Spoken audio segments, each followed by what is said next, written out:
What's going on? Welcome back to the channel. So today we're going to talk to you about Pfizer, ticker PFE. Just came out with their earnings, and so I wanted to go over some of the key data points as well as go over some of the most important highlights that you need to know. So make sure you guys hit that thumbs up, and with that, let's get right to it.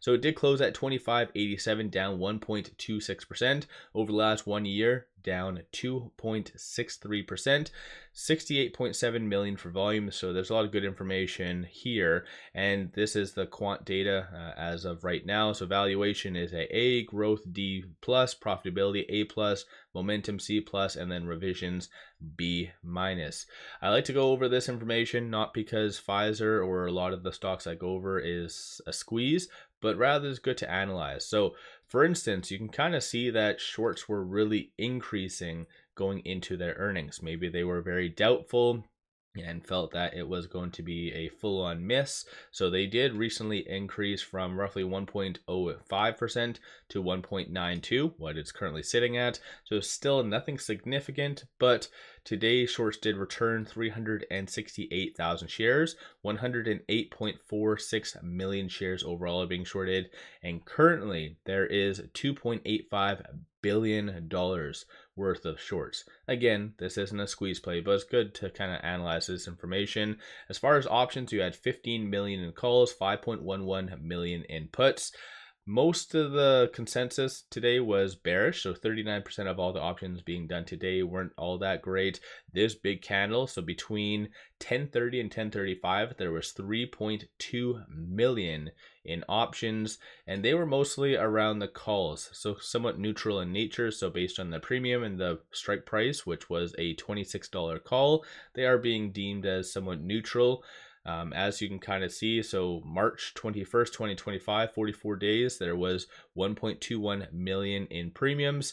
And then from May 16th, 2025, 100 days out, you had $26 strike price, 1.97 million in premiums. So definitely big money is getting in.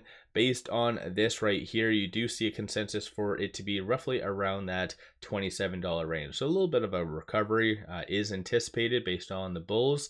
Bears are anticipating for it to kind of be sub 25 for at least the foreseeable future. So it's kind of level ground right now, so we'll just have to wait and see. But aside from that though, these are all the transactions that did occur on the secondary market above $100,000. Not all that much in all honesty, given the market cap. So big money wasn't really buying the dip, wasn't really doing all that much today, as you can kind of see right there. So majority of the volume did come from algorithmic trading, and again, it is what it is. Based on where it did close at 25.87, it did close between these 2 points, so this S1 and this S2. So going forward, just watch for 25.58 to be that next strong support, and in fact it did bounce off of that. So low today was 25.60, so it kind of bounced off of that, so we know that's a good support. Flip side, 25.99, 26.65 is going to be the next strong target / resistance point. Moving over to 𝗖𝗢𝗡𝗘𝗧, only had 3 new ratings that did come out on the day of their earnings. So you had a $29 price target given by UBS. Analyst has a 71% success rating.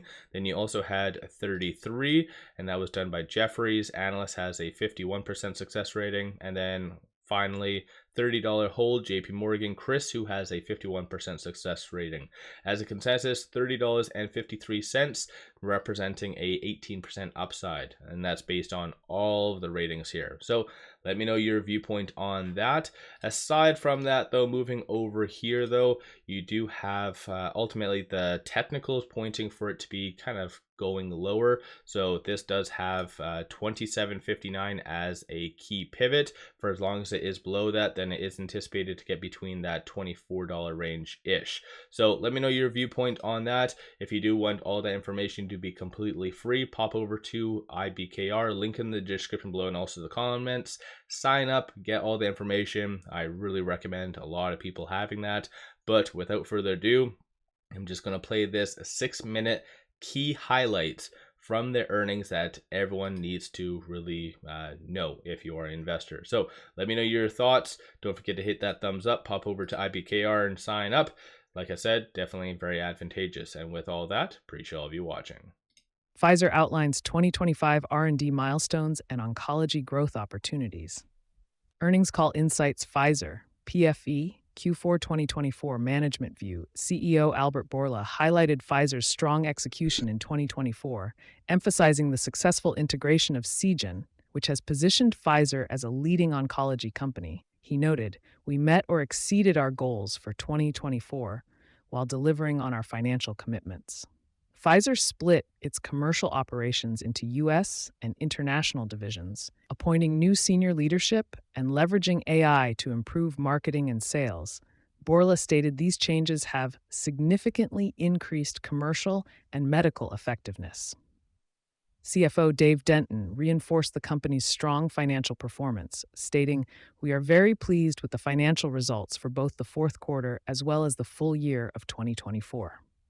While highlighting cost reductions and $9.5 billion in dividends returned to shareholders, Bourla outlined 2025 priorities, which include improving R&D productivity, achieving margin expansion, and maintaining commercial excellence. He highlighted expectations for 9 Phase 3 readouts, 13 pivotal program starts, and at least 4 regulatory decisions. Outlook. Pfizer reaffirmed its 2025 guidance, projecting revenues between $61 billion and $64 billion, and adjusted diluted EPS in the range of $2.80 to $3. Management emphasized disciplined cost management and operational efficiency. Pipeline advancements include Phase 3 study starts for 𝗪𝗪𝗧𝗪 in first-line metastatic breast cancer and 𝗪𝗪𝗪𝗪 vedotin in first-line non-small cell lung cancer. Additionally, the company expects progress in COVID antiviral and vaccine programs. Pfizer expressed confidence in sustaining growth across oncology, cardiovascular, and vaccines, backed by strong commercial execution and market share gains. Financial results. Pfizer reported Q4 2024 revenue of $17.8 billion, with $13.7 billion from non-COVID products, reflecting 11% operational year-over-year growth. Key growth drivers included the Vyndaqel family, Padcev, 𝗪𝗪𝗧𝗛, and Nurtec. Full year 2024 revenue reached $63.6 billion, with operational revenue growth of 12% excluding COVID products. Adjusted EPS for the year was significantly higher than $1.84 in 2023. Adjusted gross margin for Q4 was 68%, impacted by unfavorable COVID product mix, but offset partially by ongoing cost management. Pfizer achieved $4 billion in cost savings from its realignment program. Denton highlighted ongoing plans to achieve $1.5 billion in manufacturing cost savings by 2027 and $4.5 billion in overall net savings by 2025. Q&A. Steve Scala, TD Cowen, asked about danuglipron dose optimization and potential portfolio changes. Response.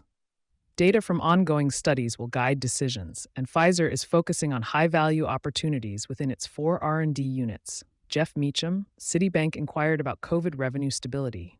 Response. Aamir Malik.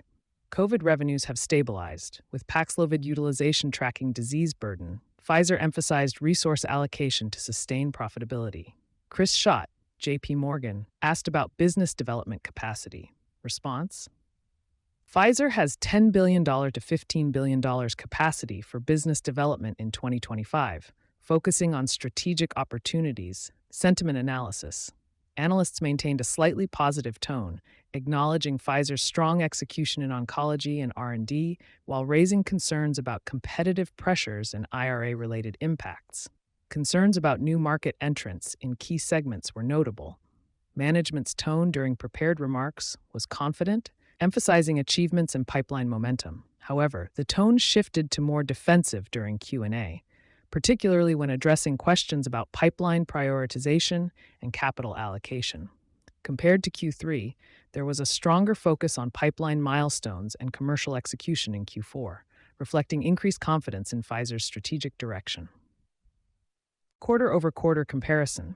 Q4 revenue of $17.8 billion showed slight growth from $17.7 billion in Q3, driven by continued non-COVID product performance. Non-COVID revenue growth remained strong at 11% operationally. Management emphasized greater confidence in COVID revenue stabilization compared to Q3, where uncertainties were more prominent, analysts shifted focus from COVID-related concerns to broader R&D and growth strategies. Cost savings initiatives and efficiency improvements were consistent, with further progress expected in 2025. Risks and concerns. Management identified IRA-related revenue impacts as a headwind in 2025, particularly for high-priced medicines like Vyndaqel and 𝗖𝗢𝗡𝗡𝗘𝗖𝗧. The IRA is expected to dampen growth by approximately 1.6% in 2025. Analysts raised concerns about competitive pressures in oncology and vaccines, particularly from new market entrants. Management expressed confidence in mitigating these risks through targeted investments, cost controls, and strategic execution. Final takeaway. Pfizer delivered strong results in Q4 2024, driven by robust growth in non-COVID products and disciplined cost management. The company reaffirmed its 2025 financial targets, supported by a robust R&D pipeline and strategic investments in oncology and vaccines. While IRA-related impacts and market competition pose challenges, Pfizer remains confident in its ability to sustain growth and deliver shareholder value through operational excellence and innovation.